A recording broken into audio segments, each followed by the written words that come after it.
Hey, Nick. Hello, Warwick. Hello, listeners. Hello, listeners. Off air, Warwick was, I don't know, groaning at me when I said I really struggled to find a joke today. But the truth is, I have come up with some material. I don't think it's very good. Are Let's you see. ready?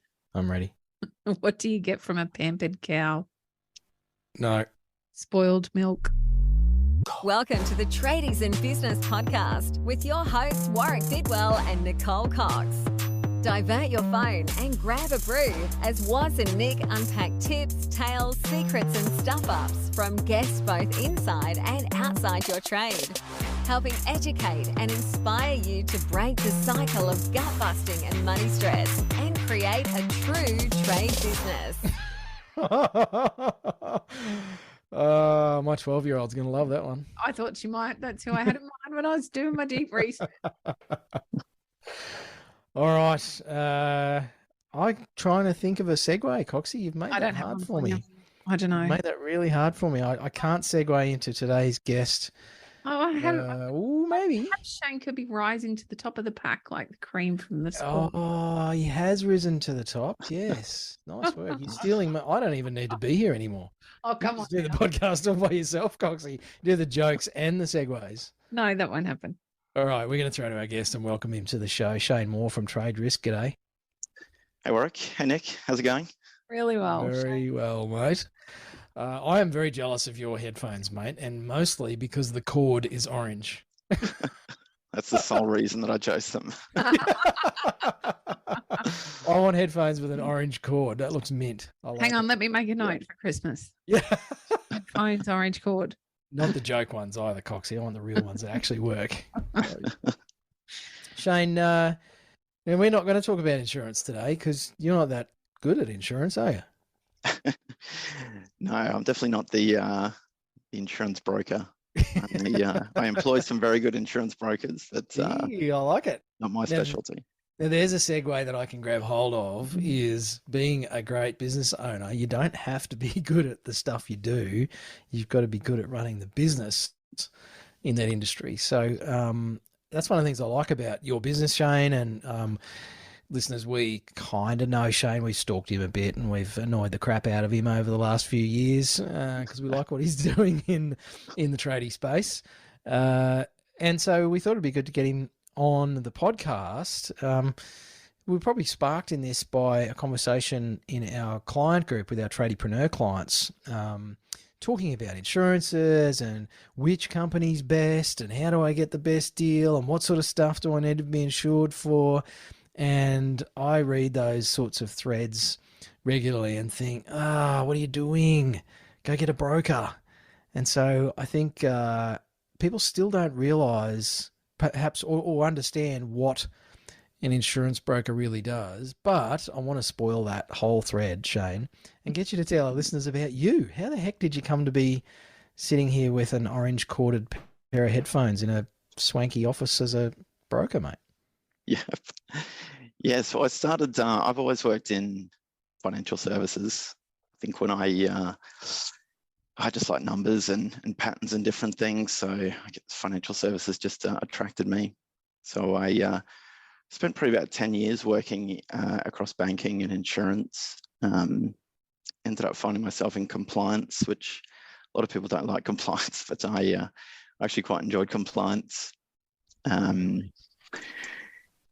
And I had my working in compliance, ended up doing audits on financial advisors and insurance brokers.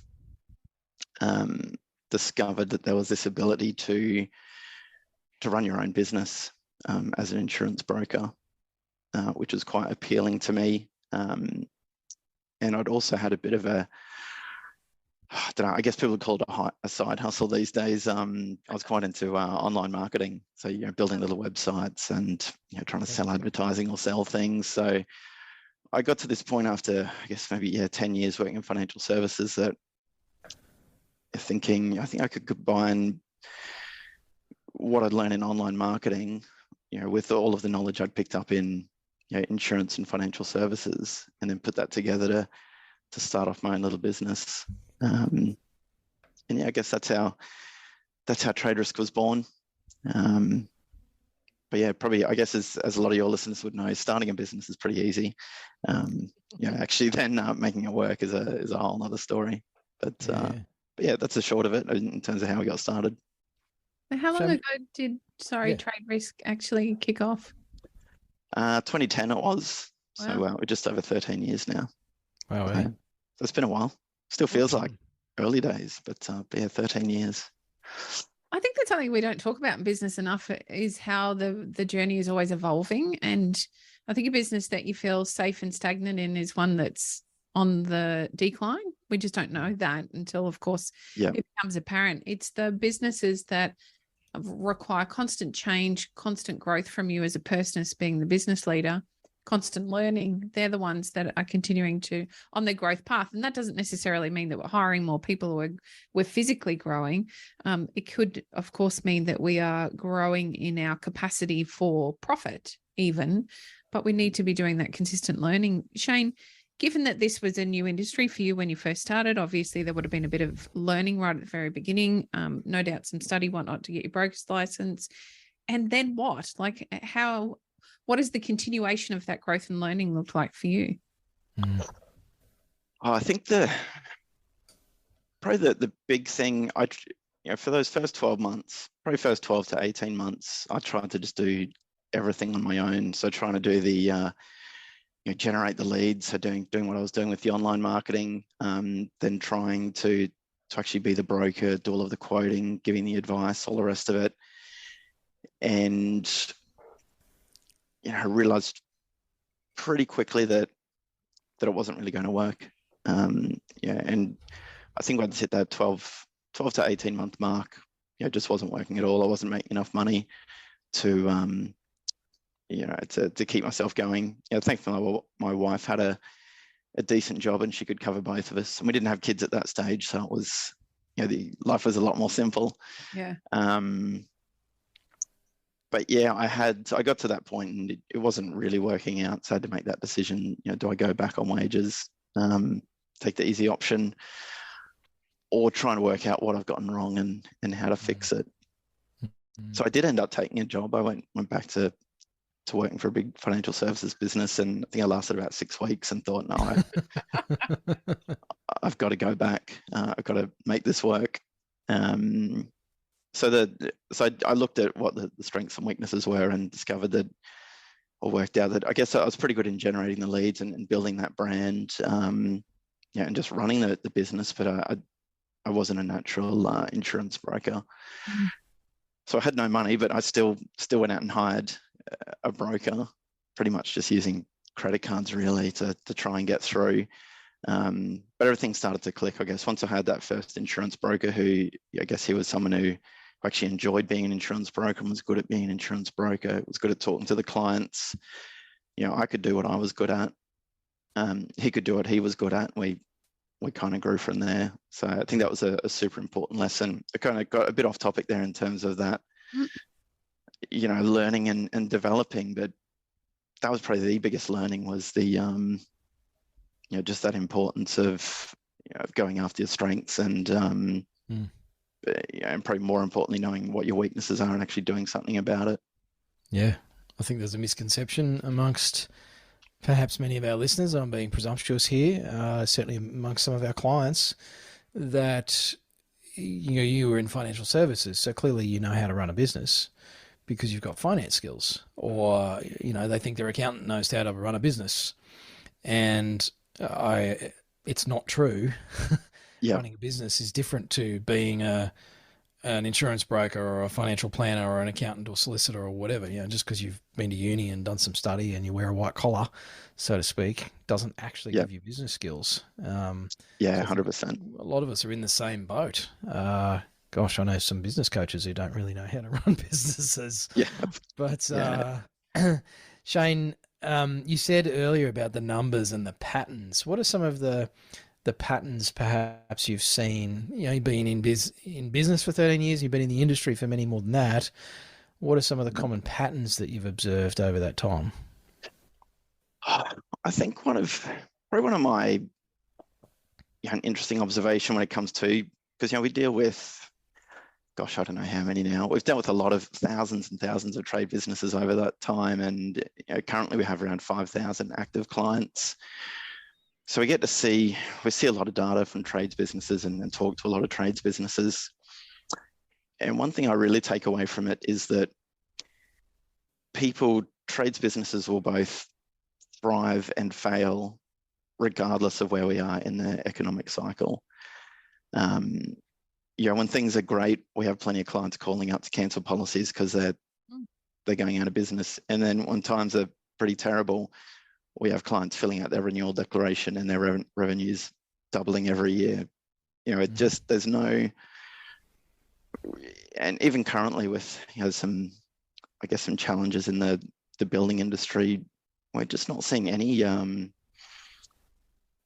great change in our clients in terms of the percentage who are failing and the percentage who are succeeding. I think just so much of it comes down to the person and how good they are at running a business. Maybe not even how good they are, but even how driven they are. I think you could be amazing on the tools, or you could be amazing at running a business, but if you don't have that real drive and passion for it, neither of those things are going to get you through. Or you could probably be mediocre on the tools, mediocre at running a business, but be so motivated that you still make it work anyway. And I don't know, maybe that's where it fits in with me. I was maybe mediocre as a broker, okay at running a business, but just had that motivation and drive to want to make it work. And persistence, I think, is massive as well. It doesn't matter whether it's an insurance brokerage or a trades business or whatever else. You have to have that motivation and drive and perseverance to just keep on going. I think it's a good point to make, that at least in your case, in your observation, Shane, and probably similar for us here, Nick's and my role as coaches with our clients, is it's not necessarily the businesses or the tradies who do things the best that get great results. It's, as you say, Shane, they're persistent. And I think consistency is a big part in it as well. As long as you do a reasonably good job, you don't have to be the best trader. You don't have to be the best business operator. You just got to be pretty good. But you have to be consistent. If it's fits and starts and we're on again, off again with whatever you're doing, I think that's where people fall off the wagon and they just make it hard for themselves. Yep. Yeah. Consistency is massive. And the level you need to, I guess we all, especially when you do have that motivation, you do want to operate at a high level, but there's so many people in all industries who, not even whether it's the people or it's the business, that they operate at a pretty average level. Or maybe it is that the average level is not great. For us, in the early days of TradeRisk, just picking up the phone or returning calls, that put us ahead of our competition because the level was just so low out there. So, I guess in the trades, and probably on the technical side of the broking as well, you can't get it wrong. You can't be mediocre in the sense that you're messing things up, because I guess whether you're wiring up a house or whether you're setting up someone's insurance, you can't make mistakes. So it's not about being mediocre and make mistakes. But yeah, I think I've gone a little bit off track there. No, it's great. Shane, I can lead anybody off track, mate. So yes, it's a special talent of mine. But I think it was the consistency, part. I think we were on there. So if you can just operate at a consistently good level, it's no point being amazing for a couple of months and then down in the dumps for a couple of weeks. If you can just consistently operate at a good, strong level, that's, it gets you a long way. That's right. Yes. Shane, I think there's a commonality between what you do and what I guess trades do, and that's around the sizing, not one size fits all. And I think there's this real still, and we see it in our group, and that might be one of the conversations Warwick's referencing recently, there's a temptation to just find the cheapest product or the cheapest tradie, or there's a temptation to find what looks on the surface like the best fit for someone, rather than looking a little deeper or taking your own personal situation into consideration. And I find that's Warwick and I are big supporters of brokers, because we've both been in positions within industry to understand how poorly this can go when it does go wrong, and what kind of lifetime impact that can have on the end consumer. And I wonder, I'm sure that's been a journey for you as a business owner, given that we've had so many of the big players really moving around the market in a different space in the last 5-10 years that I've been observing. Once upon a time, it was really simple. You just you went with who your bank told you to initially. And then all of a sudden there's this concept of, well, hang on, that might not be covering everything that we require. And I still think there's a lot of people out there that don't know that. They don't understand what they don't know, and they don't know what questions to ask. So we're big supporters of brokers, and all of our clients having conversations with the broker to ensure they have that full complex understanding. But I think as a business owner for you, that must have been quite an interesting journey from the different offerings you've had to perhaps work with throughout your time, your 13 years so far in business. And I wonder, making decisions around that, what has that looked like for you over which way you work with your clients or which way you're attracting them, so that you are at least appearing to be competitive to the big players that aren't necessarily giving all of the information or the total solution, and doing what you guys do best, and that is finding those solutions specific for the clients that you're talking to. Yeah. Price is such an important one, and it drives so much. It's funny, I'm on some of these different Facebook groups for traders, and there'll be a photo of some terrible work, and you'll get a lot of guys jump in and say, bet they chose the cheapest quote, and get what you deserve if you take the cheapest quote. But, probably those same guys, they're doing the exact same on their insurance. Absolutely. As their, and I guess that's what the, I don't know, I guess in some ways the media, they're always on about, you got to, whether it's a home loan or insurance or whatever, it's about finding the cheapest rate and challenge your bank or challenge your insurance company to get you a lower rate. So I probably bought into that a little bit in the early days. So once we were, pretty well established and had a good brand, and we're getting some good traction, we attracted the interest of some of the insurance companies, and were approached by one in particular to build this online system together so that traders could come on and just get an instant quote through our website. They could buy the cover online, and it was all going to be really quick and easy and amazing. We're going to win more clients from it, because that's what clients wanted. They wanted quick and easy and cheap. It was going to be good for us because we could save money on staff. So we went down that path because I thought that was what clients wanted. So I thought that was the best way forward. And it was good. We did win a lot of clients, won thousands of clients, through that system. And we kept it going for a few years. We started to realize over time that I just didn't think it was actually the best thing for clients. And we started to see things where, we just weren't being brokers anymore. We weren't, we certainly there was a portion of our book that was very much still that traditional insurance broker role that we were doing. But then there was this huge chunk as well of thousands of clients where there was no real communication. They could call us, of course, whenever they wanted. They could call up and ask us questions, but it was a very transactional process, a bit more like just a insurance company. There was I got one example, and it was just crazy. We had this guy, he'd bought a policy through the website just as a one-man band electrician. And each year we'd sent out the renewal, and we say on the renewal, if there's been any changes, let us know.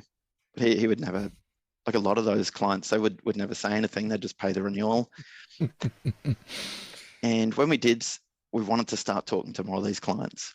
So our broker spoke to him, and he finally returned the call. And this policy for this single person electrician business, we spoke to him, and he was now running like an electrical labour hire business with electricians out on labour hire around the country. So he was completely and utterly exposed. The policy wouldn't have covered him at all if something had gone wrong. And we got him sorted out. One of our brokers, and I think someone from the insurer worked a Saturday or something to make sure we got this sorted out, because I think it was discovered on a Friday afternoon. You know, we didn't want him having to pull these people off of these jobs on the Monday morning. So we got it sorted out for him. His premium skyrocketed, but his revenue had skyrocketed as well. But, you know, it's just an example. Like, I'm so glad we discovered that issue, because it would have been a massive drama. For us, we'd have been fine, because we ticked our compliance boxes. We told him every renewal that you've got to let us know if there's any changes, but it just felt pretty crappy. But, you know, that's what the direct insurers do. You know, they put all of that responsibility back on the client. They put it all in that renewal document, that if there's any changes, you need to let us know. Yep. So yeah, we came up with this thing about don't DIY your business insurance, because we thought that DIY could, you get tradies to talk about, the person who goes the DIY option, they end up paying twice. They pay to do it for themselves to try and work out how to do it, and then they end up paying the professional to come in and fix it for them. So I guess we wanted to tap into that you might save some money by taking that DIY insurance option and just buying a policy direct off a website, whereas for maybe a little bit more money, sometimes no more money, but sometimes a little bit more money, they can use one of our brokers who just day in, day out specialize in helping tradies, and I think we get a much better outcome for them, especially at claim time. Most tradies will never claim on their policies, so they're not going to have to worry about it. But I think there's some value in that peace of mind, knowing that perhaps they will never have a claim, but it's nice enough they do have a claim, that there's going to be, first of all, that their policies have been set up properly. They've had the right policies recommended to them that are actually suitable for their business. It's not just some generic policy for an electrician when they're actually working on, I don't know, wind turbines or solar farms or whatever. So it's more expensive for us as a business to do it that way, because we have to hire more staff. We have to hire much more experienced staff. But it's been a positive, because now we hang on to more of those clients who are a lot more serious about their business and are growing their business. They stick with us because they know that their broker really knows what they're talking about and is there to help them.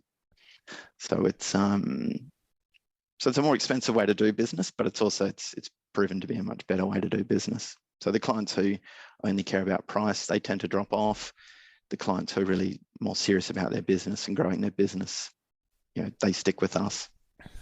I liken it a bit like to the old bank managers. Remember, we're all so young. It was when we were kids and our parents would go into the bank on a Friday afternoon, and they'd get to speak to the bank manager, and there'd be the open door. That it was relationship building. And I feel like a good insurance broker is much the same. I have the same insurance broker that I've had for the last 10 odd years. And he personally rings me every year and says to me, "Hey, Nick, how are you going? Has anything changed? What are you looking to do for the next 12 months? And do you have any other plans that we might need to consider?" It becomes a big collaborative conversation instead of it just being transactional. I think that's really important and a big part of what you're talking about, Shane, because we don't know what we don't know, like I said earlier. Therefore, we need one of your professionals to be thinking for us almost. Otherwise, we end up with these great big blind spots and a huge element of risk being involved that we don't understand until it's far, far too late. I've seen some people get into some very messy situations. I've seen houses burn down and they not be sufficiently covered, so they couldn't rebuild their home. I've seen some catastrophic events happen where the coverage hasn't been as comprehensive as you think. Doom and gloom, if you're listening, I mean it to say that way, because that's what it was like for these people. It was very hard for them to work through and find a solution long term. And a simple conversation, and yes, maybe paying a little bit more to ensure that you're covered, can fix all of that. Shane, I wonder, in your experience, have you seen some of those dreadful stories that have come about because somebody hasn't been covered? Thankfully, not really. Not really any horror stories. We've seen a few where there's been the potential for that, where they've been, say, with a direct insurer or perhaps even with another broker, and they come to us to, I guess, they just want to get some alternative quotes at renewal time. And one of our brokers will talk to them about their business and then look at their current cover and tell them, you're not actually covered for this work you're doing at the airport. And the clients have no idea, because the client, most clients, they don't know that if they're doing work at an airport or a hospital, that's necessarily going to be excluded by their insurance. But a lot of standard policies will exclude a lot of that work that is outside of the norm. So if you're just jumping from website to website, getting those instant quotes, not really reading it, because no one really reads it. It's like when you get a new app on your phone and you get this massive long list of terms and conditions. You don't read it. You just click accept. And, the insurers put all those disclaimers on the policy. You must read and understand the product disclosure statement and the target market determination before purchasing this policy. But I'm sure some people do, but a lot of people also wouldn't. And even if they do read it, are they fully comprehending how that's going to impact upon them? So thankfully no horror stories where I guess it's actually happened, but quite a few where you've seen the potential for that to happen, where if there would have been a claim that they wouldn't have been covered. And thankfully we've been able to get in there and get that fixed for them. It's a bit like a near miss on site. It's like, whew, that could have been really bad, but we dodged it. Yeah, absolutely. And you hope that it's funny as an insurance broker that the time when a client will best get to see the value in what we do is when they have a claim. Yeah. But we would never wish upon anyone, because even though the financial side of the claim is going to be covered, it's still, particularly for a big claim, it's still often going to be a traumatic experience. The financial side's going to get sorted out, but there's still that a lot of emotion and effort and energy that that can be involved that's not being compensated. So it's an interesting one.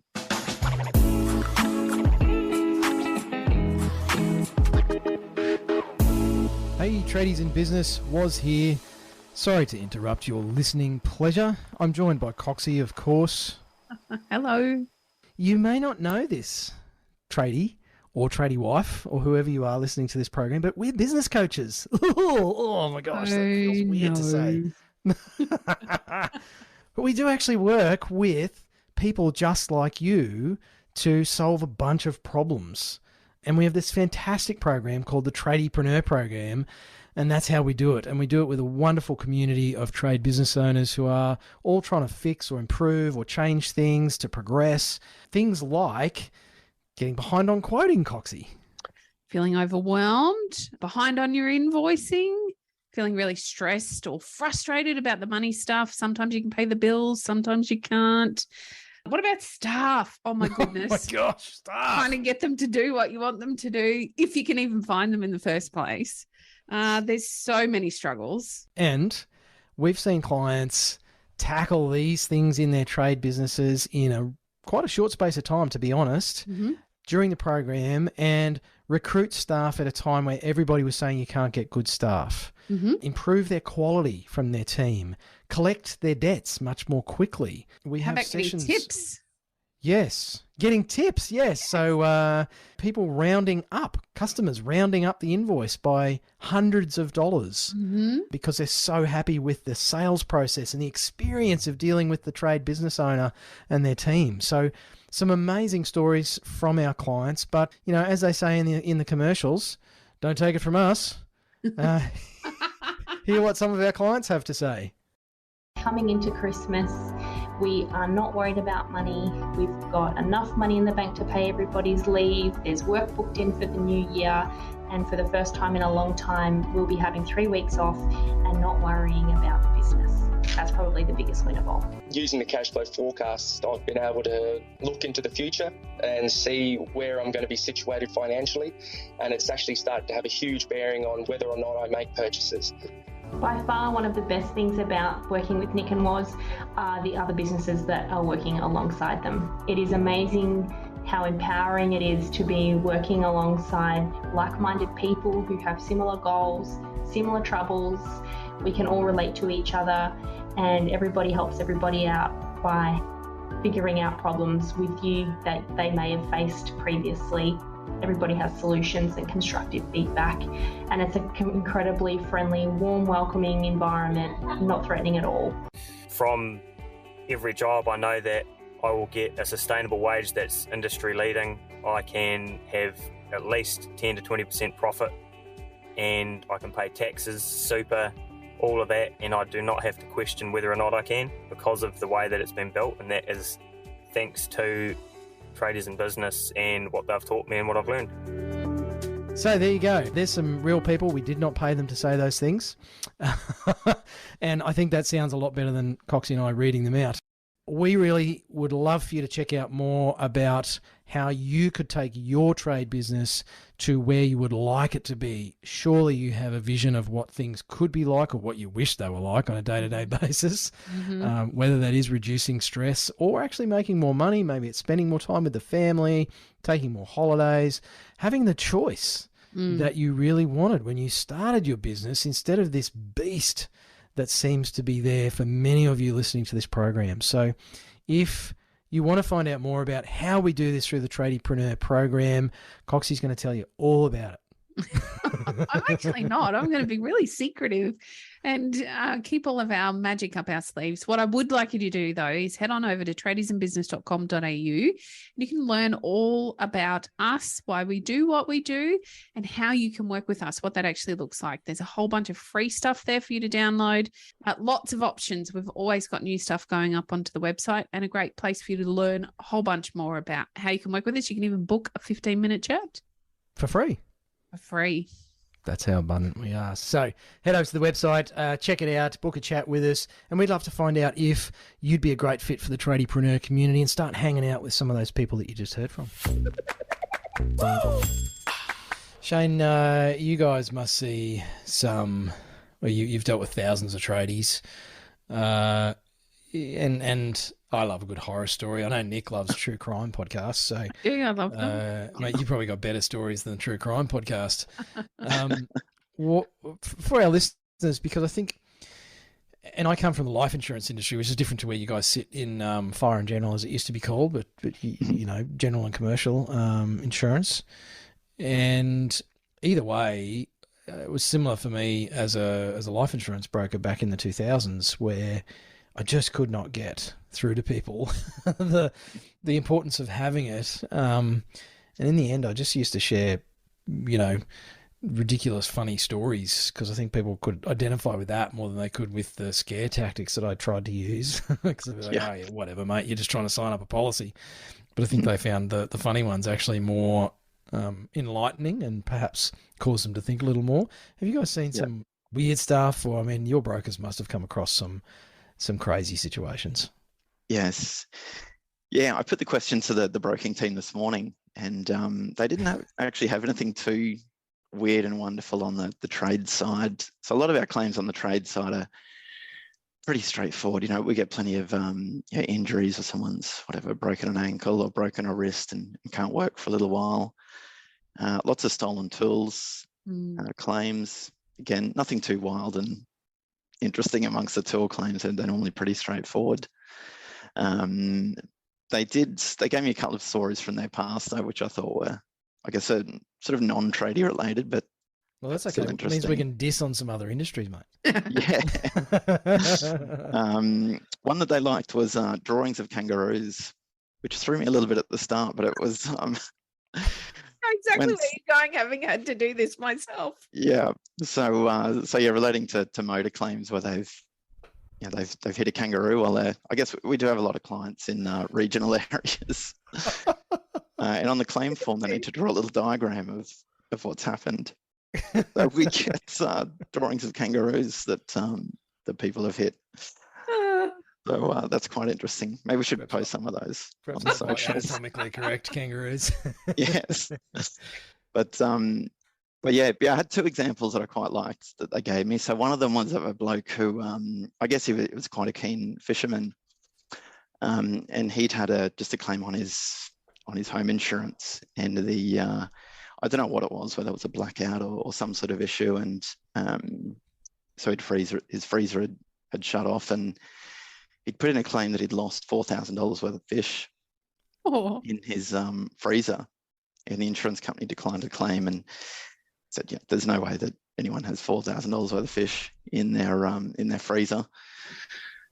So the bloke, he turned up unannounced at the brokerage with his $4,000 worth of fish that I guess by now had gone off because Of course, the whole claim. So they didn't actually tell me if that ended up or resulted in the claim being paid or not. But I guess if he could prove that he had $4,000 worth of fish, that they probably had no choice but to pay it. I tell you what, if it was Tasmanian lobster at whatever it is, $200 a kilo down here, he might have been right. Yes. So that was interesting. Another one I quite liked was, so we do insure a few, trades are our specialty, obviously at TradeRisk, but we do have, I don't know, probably about 5 or 10% of our book that is non-trades that we picked up over the time. So we have a couple of hairdressers in there. So this was a claim for a hairdresser. It wasn't actually one of our clients, it was from a previous brokerage that one of the staff had worked for. And they had a stripper that tried to sue the hairdresser because they'd cut her hair too short. The length of her hair was part of her, I don't know, part of her persona or whatever. So she tried to sue for loss of earnings, and and the cost of products to try and promote the hair to grow back faster. That's a good dinner party story, that one. Yeah. So the claim was declined because there was no, because it was under a public liability policy and there'd been no personal injury there. So it was not a claim. But, an interesting one. Disappointed that in thousands of tradies, there's been no claim for a site office in inverted commas, which actually was the family caravan or something. Yeah. Yes. No, we're pretty. It's pretty boring, really, with the claims. They're pretty straightforward. Some of them do get a bit more complex in terms of determining who was responsible. But I think in the trades, because it is such a hands-on type of thing, like if you've done something and broken something or caused an issue or whatever, it's normally pretty straightforward that you were the one at fault. A claim that we had a really bad run of, because we insure a lot of electricians, so probably our biggest client group, and we have a lot of electricians doing solar installs. So we had a run of claims on, so they were water damage claims. So what would happen is they're up on the roof doing the install and they've damaged a tile or haven't put a tile back properly or something, and they have no idea at the time. But then, whatever, a couple of months later, there's a big downpour, water comes in, but still at that point, unless it's actually dripping through the ceiling, obviously then it's going to be noticed. But we had a few where it had dripped, I guess, just into the walls. And so even perhaps for weeks after that rain event, it still hasn't been picked up. Then the mold appears, or then the skirting starts to bulge, and they can end up being quite large claims because that water damage, over time, it can create such issues. And all from something as basic as just not quite putting a roof tile back on properly. So, and so they can end up being $100,000 claims for something that was really quite basic. And it's due to that water. That water just causes such issues.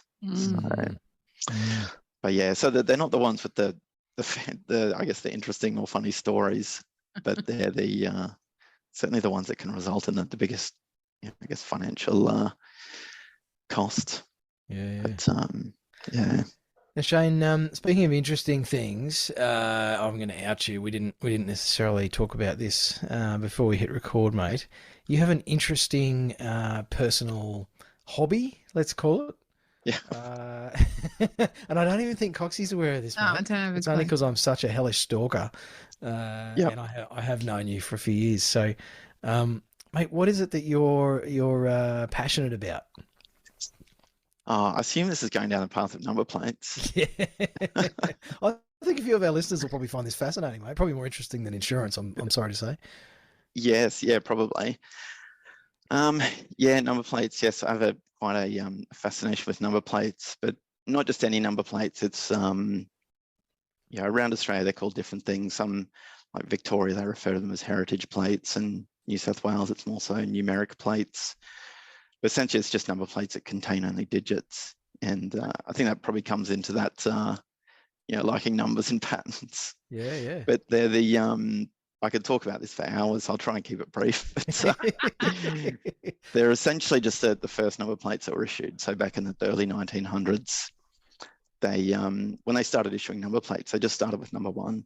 So the first car registered was number 1, the second one was number 2, and so on until they got into the hundreds of thousands, and then realised that I don't know what they thought at the start. Maybe they thought there'd only ever be 100,000 cars on the road, and I think it was around, sort of varies depending on the state, but around the 1930s and 50s, they started to realise we're going to have to introduce some letters as well to go down that alphanumeric path that we're all used to now. But yeah, I'm quite, don't know if I call it obsessed, but I have quite an interest in those early 1900s number plates that only contain digits. So how many do you have, Shane? What have I got? I think I've got 6 of them. Wow. So enough for me and the kids, and then 1 spare. So how close to number 1 do you have? I've got Queensland 139. Wow. So that's my my lowest one. So that would have been issued well, certainly within the first year of number plates. So I'm pretty sure it would have been issued on the first day, because they issued, or in Queensland at least, they issued, I think they got up to number 8,000 something in the first year of issuing plates. Gee whiz. So, and how many of those are still floating around in circulation? Oh, not, they're obviously not in circulation officially, but how many of those do you reckon are still floating around? I don't know. It would be in the thousands. So they started most of the, well, I don't know about most of the states, but Queensland, New South Wales and Victoria, sort of around the early to mid 80s, they, by that stage, most of the plates had, I guess, had been handed back in, vehicles had been deregistered and whatever. So around the 80s, a few of the states cashed in and held auctions to re-release a lot of those old plates. So there was only probably a couple of 100 plates released by each state at that time. But then in the years after that, they released a lot more plates. So there'd be thousands of them out there now. But yeah, I think that's what makes those lower numbers more sought after, is it's not that hard to go out and get a plate in that 100,000 range, but to get a low one, people like that stuff. So some people like it for the, I don't know, there's a bit of prestige and value around them now, I guess, but I probably come more so from the nerdy side. I like the history of them, and I like just having numbers on a plate for some reason. So, Shane, do you have a favourite number? Either 1 or 8. I sort of flip-flop between those 2 numbers. Is there a reason for either or? I think number 1, because I played fullback when I played football as a kid, so I like number 1 because that's what I had on my back for a few years. Yeah. Number 8, I don't know. I guess it's that infinity type thing of, that loop. I quite like the 8. So yeah, but I like, this will be quite nerdy as well with the numbers. I like my 139 plate because it's the number 1 triples to 3, and then the number 3 triples to 9. And it's the only 3-digit combination that can triple in that way. So I like it, Shane. There'll be a lot of our fellas out there listening, really enjoying this moment in the podcast. Oh, there's a bloke just like me. Yeah, it's funny where it takes you. Like I had, I was on the project once talking about number plates. Oh, wow. Yeah.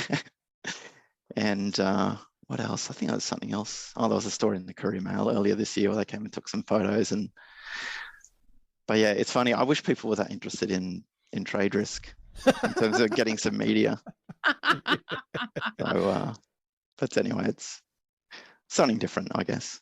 Well, here you are. We'll put you on the Tradies and Business podcast so you can be your media trade risk. Yes. We talked about trade risk first, Shane, yes, before we talked about number plates. There you go. Yeah, that is good. Mate, there's a couple of things that I would like to bring up. One is, if we just loop back to the insurance stuff for a second, what makes a good broker? Obviously, everyone should choose TradeRisk, but just in case they want to go and look at some other brokers, what should they be looking for? Like, what makes a good broker? It's probably, every broker on their website, they're going to talk about how they care about their clients and that they have a million years of experience and all of that. Mm-hmm. So I don't think it's so much the stuff that you'll see on their website. I think it's the in terms of the brokers that I've employed over the years, like we've had a lot of good ones, but then we've had a lot of crap ones as well. I think it needs to be someone, probably first and foremost, they just have to care a lot about what they do, and take a lot of pride in what they do, so that they are, they're wanting to help clients in a way that doesn't just help them to hit their sales target, but actually, that they know that they're producing good work, and that they know that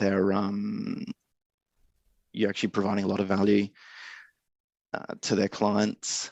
And I think having brokers who want to be around, I guess if they're an employed broker, that there's someone who's going to be working at that brokerage for years to come. So I think if you're a broker who sort of jumps from business to business every year or two, you're not going to be around to deal with the claim. So you can set up the policy and bring in that revenue, and you don't really have to worry about if they make a claim 2 years down the track and it doesn't go so well because maybe you didn't get that policy set up quite right. You don't care because you're working somewhere else now. Yep. So I think, if you're looking at, a brokerage, I think there's something to be said for dealing with an individual at that office who, I guess is there for the long term.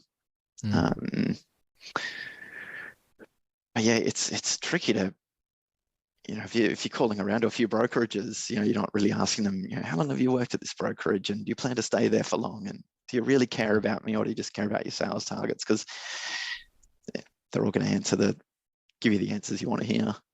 So I don't know, it's bloody tough. The reviews is probably a good one. We have, I don't know what we're up to now. I think we're up to about 1,300 online reviews. I guess people can fake reviews, but I think looking at written reviews is important, but that's tough as well. There could be amazing brokers out there who they just don't ask clients for reviews. So they might not have any reviews. They might just have a handful of Google reviews that people have gone and used their own initiative to leave. But that's a tough question. I can say the things that I think makes a good broker, but in terms of a tradie going out and using that data to find a good broker, or using that information to find a good broker, it's pretty tough. I don't know. I guess probably part of it as well is just talking to them about your business and seeing if they, if it feels like they care about your business and that they're asking the right questions about your business. Probably that's an important one, the types of questions that the broker asks. I agree. So I think, especially because we specialize in the trades, and because I've drummed into the brokers over so many years how important compliance is to me, that we will, if a client answers a question a little bit funny, if they hesitate a little bit, or if they say something a little bit odd, instead of just trying to gloss over that and move on, because as soon as you start to then push a little bit further on that as a broker, you're only creating more work for yourself. It's easier to just move on, gloss over it. Well, the client didn't actually raise that with me, so I'm just going to kick on. Whereas our brokers we might question that a little bit further. And maybe not all clients will like that. They'll think, geez, these guys make it difficult. They ask me too many questions, and they talk too much and whatever. Whereas this other broker didn't ask me any questions. He made it a lot easier. But in the event of a claim, you're going to wish that you went with the broker who was a lot more curious and asked more of the harder questions, rather than just let you tell the broker what they wanted to hear, which let the broker write a nice easy policy, get some easy wins on the board, move on to the next client. So yeah, maybe that's the best one. I know that takes time to talk to a few different brokers, but you probably want the broker who's going to be more inquisitive and more curious about your business. They're probably going to be the one who's going to get you the better outcome at claim time. So, I like it. But yeah, but ignore all the stuff on the website and probably on the TradeRisk website, because they're all going to tell you what you want to hear. It'd be the same on any tradie's website, talking about their master craftsmen and that they design amazing things or do amazing work. Website's just a brochure, really, isn't it? To talk about how good you are. A glossy business card. Yeah, they're important. I think like the online marketing has been so important for us, important part of our growth. But you're never going to know. I guess again, just like a builder or tradie, you're never really going to know how good they are until you actually talk to them about the project and and you can start to gauge how interested they seem to be in the project and what sort of ideas they're offering. And, so yeah, you have to talk to them. And you can't just do it on price. It's just, you might still end up with a great outcome going on price, but pretty high risk that you might not as well. Absolutely. Nice. Well, Shane, thank you for your time today. I didn't think we would speak this long about insurance and broking, and I kind of didn't. We talked about lots of things. yeah, we've covered some ground. We'll do a quick plug as well, mate. I know you mentioned this at the start. You've just put your hand in your pocket. Sounds like quite a way into your pocket, mate, to support TX, and one of our former guests, they're repeat offenders here at the Tradies in Business podcast, the boys from TradeMut and TX. This is a conversation starter, so I believe you've ponied up, mate, and put some cash in to support that organisation. Yeah, absolutely. Yeah, we'd never we've made little ad hoc donations here and there to different things, but we've never, as a business, made a proper donation. So I was aware of the TradeMut and the TX story for a good couple of years, and this year we finally got around to making contact with them and making a donation there. So we kicked it off with a $5,000 donation, and the plan is for us to keep trying to promote TX amongst our clients as much as we can. Make sure people know that they're there if they're having a bit of a tough time and need someone to talk to, or as TX say, even if you're not having a tough time, maybe it is, it's worth just having a chat to someone, regardless, just to start to get used to talking about your mental health, before it gets to the point where you actually really need some help.